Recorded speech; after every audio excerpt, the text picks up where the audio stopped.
masih bersama Syiar Majelis Taklim Ramadan. Syiar Majelis Taklim, Syiar Majelis Taklim, Kendari bergerak. Baik, sekarang kita sampai di sesi diskusi. Kepada ibu tadi yang ingin bertanya, silahkan. Jangan lupa sebut nama, asal kecamatan. Silakan Bu, berdiri. Bismillahirrahmanirrahim. Assalamualaikum warahmatullahi wabarakatuh. Pak Ustaz, saya mungkin di luar tema. Bolehkah? Asal Bu, nama. Nama saya Suryani, dari Kecamatan Powato. Assalamualaikum warahmatullahi wabarakatuh. Pak Ustaz, saya ingin tanyakan, bolehkah puasa nazar itu dicicil? Karena sesuatu aktivitas, misalnya dia niat puasa nazar 3 hari, tapi tergantung aktivitasnya, misalnya dia payah gitu Pak, jadi dia cicil. Paham. Ya, Terima kasih. Terima kasih. Assalamualaikum warahmatullahi wabarakatuh. Waalaikumsalam warahmatullahi wabarakatuh. Kita kumpul dulu Ustaz ya. Ya. Bisa mic-nya diserahkan kepada penanya kedua.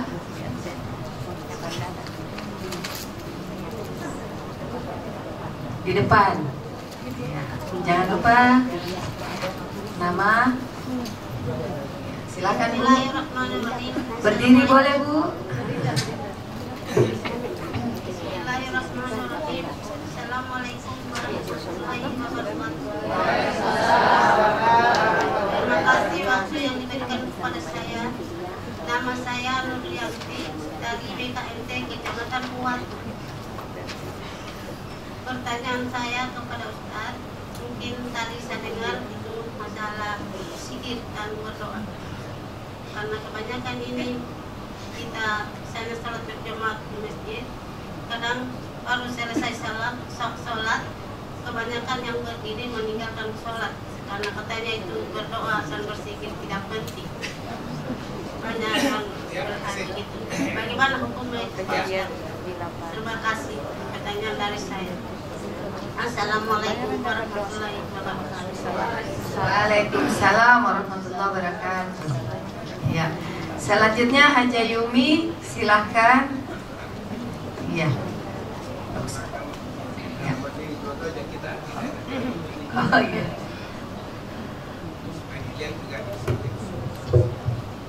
Terima kasih. Assalamualaikum warahmatullahi wabarakatuh. Waalaikumsalam. Nama saya Ibu Yumi Talib, dari Kecamatan Powato. Pertanyaan saya begini, ada katanya kalau ada mau bayar fidyah, kita kasih makan anak yatim, apa itu hukumnya? Terima kasih. Assalamualaikum warahmatullahi wabarakatuh. Waalaikumsalam warahmatullahi wabarakatuh. Ya, saya ulang Ustadz, yang pertama dari Ibu Suryani, bolehkah puasa nazar itu dicicil? Ya. Saya mulai dulu itu nak ya. Ya. Jadi tergantung dari lafaz kita. Kalau anakku lulus jadi sarjana, ini nasar ini. Kalau anakku nanti jadi pegawai, saya berpuasa 3 hari berturut-turut. Nasar itu wajib ditunaikan. Tergantung dari niat dan lafaznya. Ya, niatkan. Jadi nasar itu mutlak. Jadi wajib itu ditunaikan. Kata wajib itu tidak boleh ditinggalkan.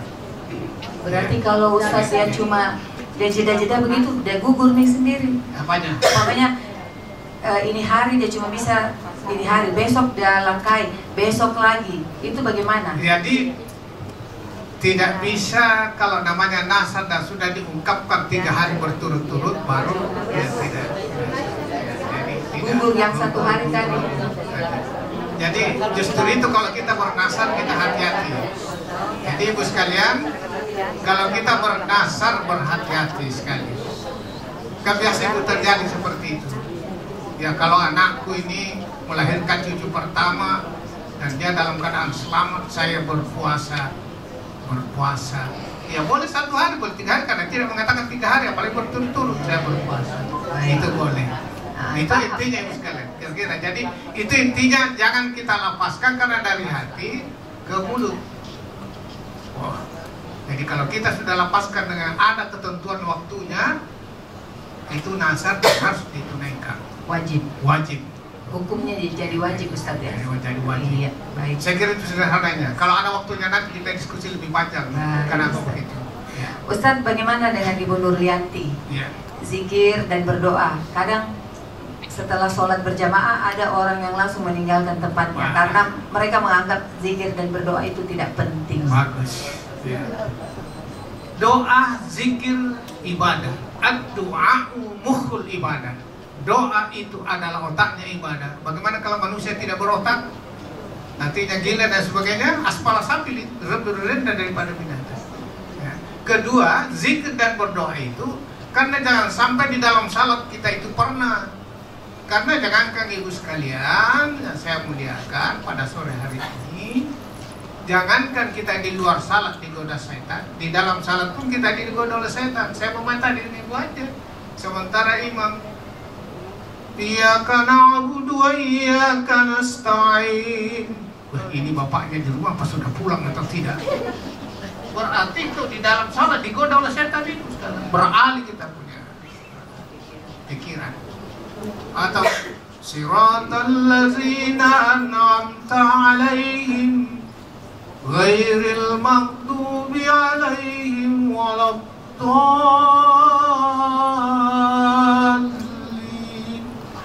Itu pintu tadi saya kunci atau tidak? Berarti berada. Disitulah para ulama mengatakan ibu sekalian, para ahli fikih mengatakan itulah pentingnya kita bersungguh. Sehingga setiap assalamualaikum warahmatullahi wabarakatuh, astagfirullahaladzim, istighfar kita meminta ampun kepada Allah. Jadi selain kita masuk bahagian doa, kita sama dengan ibu sekalian. Mengapa itu kalau kita bangkit dari ruku, kita mau sujud itu Allahu Akbar. Karena itu kata akbar itu makna lafaz akbar itu menutupi segala yang kecil. Kata akbar itu besar. Kita biasa ada imam Allahu Akbar, Allahu liman, Allahu Akbar. Makan saja kalau dikunyah bagus-bagus, beda kalau bagaimana kira-kira ibu sekalian? Iya, Ustaz. Tidak enak apalagi itu beribadah sujud kepada Allah. Jadi intinya ibu sekalian, ada memang pendapat mengatakan bahwa imam kan lain yang dia inginkan, tentu berbeda. Misalnya saya pengusaha ladang garam, tapi saya berdampingan dengan petani dalam arti kata kerja sawah. Mungkin doanya Allah turunkan hujan karena sudah lama tidak turun hujan. Tapi saya petani lah, ya Allah keringkanlah garam saya kalau kena hujan itu bahaya. Jadi masing-masing berbeda kita punya. Justru itu andai kata kita bisa bahasa Arab, kita memahami, imam berdoa kita juga dalam. Kalau kita dengar imam tidak pernah Allahumma ghfirli wa liwalidayya warhamhuma, kita baca sendiri doa kita. Tidak apa-apa sekalian, karena imam itu menuntun kita. Malah biasa, imamnya masih muda. Ya Allah merabbana hablana min azwajina wa zurriyyatina. Belum ada istrinya mau dapat anaknya bagaimana cara? Masih ada umur 20 tahun. Saya pernah memanggil istri saya, habis itu saya. Nah, sudah ada istri, belum ada Pak. Tapi bagus juga kamu doakan itu orang-orang tua yang ada di belakang. Artinya saya tidak belanjangan. Jangan. Ya, itu penting. Jadi intinya sekalian, ad-du'a'u mukhul ibadah. Artinya doa itu adalah ya. Hanya memang sebaik-baik doa itu adalah bahasa Arab karena Islam itu turun di tanah Arab, Al-Quran berbahasa Arab, Nabi kita bangsa Arab, sehingga lebih afdal kalau kita berdoa bahasa Arab. Tapi tidak ada bahasa yang tidak. Kalau orang mungkin seperti Ibu Haji, ya pokoknya terima lalu asik doaku. Nah, tapi Ibu Haji juga doanya lalu juga bahasanya sih. Tidak ada bahasa yang tidak ditahu oleh Allah. Bahasa semut pun ditahu oleh Allah. Dan Sulaiman saja bisa berbahasa dengan makhluk, tapi lebih afdal. Ya, lebih afdal kalau kita tahu sepotong-sepotong. Kalau tidak, karena ya jangan kita paksakan sesuatu yang dipaksa. Sama dengan itu tadi kembali kepada yang dikatakan tadi, bagaimana kalau saya masih kuat? Ya, silakan saja, tetapi jangan kita membangkang kepada Allah Subhanahu wa taala karena ada ruksa ini. Saya kira itu kan. Jadi intinya jangan sampai karena kita mendengarkan dan sekarang itu kita di Majelis Ulama Kota Kendari sekalian itu mengajak kepada ada tantangan kita seperti itu. Saudara-saudara kita yang punya, ya saya terbuka saja saja seperti ya dalam arti kata yang kelompok-kelompok yang kalau bukan juga radikal kita tapi terlalu. Nah masalahnya mereka anak-anak kita sekarang itu sekalian banyak belajar agama yang katanya gurunya begini, setelah itu katanya guru saya begini, katanya guru saya begini, tapi Imam Syafi'i mengatakan inilah pendapat yang benar menurut aku. Tapi kalau jika ada pendapat yang benar itu dan ada dasarnya dalam Quran maupun hadis Nabi, mari kita sama-sama amalkan. Itu yang benar. Iya. Saya pernah itu sekalian sedikit. Saya didatangi masjid saya di Kopil sekali, kadang sekali saya berhadapan dengan Allah. Iya. Ya Bu sekalian, minta izin Pak Haji kita mau itikaf di sini. Saya jelaskan itu itikaf. Apa itu itikaf? Ada itikaf tawil, ada itikaf qalil, sagir. Itikaf tawil itu panjang, tapi bukan tidur di masjid. Tapi itikaf sagir itu pendek. Artinya, jadi kalau ibu dari rumah berniat setelah selesai tahiyatul masjid 2 rakaat baru duduk subhanallah alhamdulillah atau subhanallah walhamdulillah wala ilaha illallah akbar. Itu juga itikaf karena niat, nasar juga itu sekalian. Jadi ada itikaf niat itu nasar tiba-tiba sedetik apapun nama itu namanya itikaf qasir, itikaf pendek waktunya. kecil. Jadi ada panjang. Nah itu tadi. Kalau memang ada kebutuhan kita mungkin kita berdoa saja istighfar dan sebagainya. Nah, biar imam masih berdoa kalau panjang doanya boleh kita berdoa. Tapi kalau salah masalah itu jangan sampai terjadi itu tadi. Ada kekurangan dalam salat kita lalu kita tidak berdoa, maka itulah pentingnya paling tidak astagfirullah, subhanallah, alhamdulillah, wala ilaha illallah. Itu saja kita ucapkan, maka segala isi alam ini andai kata kita lihat itu pahalanya luar biasa sekali. Jangan sampai biar berdoa saja kita kikir. Imam Syafi'i sendiri mengatakan orang yang paling terkikir itu adalah orang yang tidak mau menyempatkan diri berzikir walaupun hanya sesaat.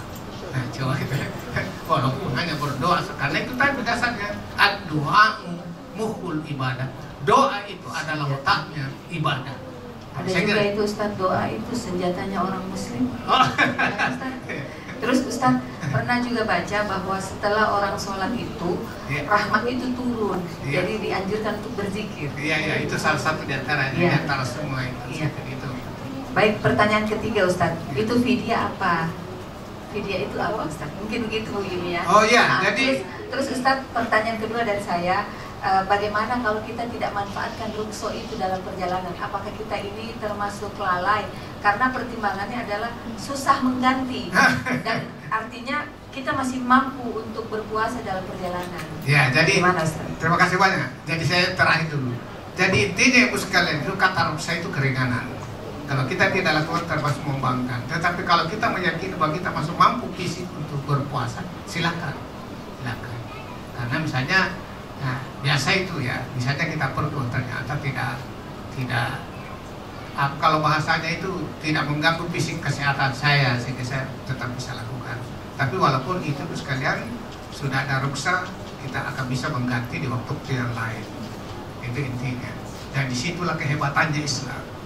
Karena walaupun sudah diwajibkan berpuasa dalam bulan suci Ramadan, masih ada dispensasi, masih ada keringanan. Dia musafir, orang yang sakit menahun, nah itu juga sedikit karena ada kaitannya dengan fidyah nanti. Biasa orang tua kalau sudah lanjut usia, kalau dia berpuasa juga maka kita serahkan untuk berfidyah. Tetapi kalau dengan anak, walaupun sudah cukup 1 bulan saya berfidyah, masih saya mau puasa 2-3 hari, silakan. Mungkin dia bisa di antara itu. Karena itu dia mau ingin mendapatkan pahala fidyahnya dan pahala juga puasanya, silakan.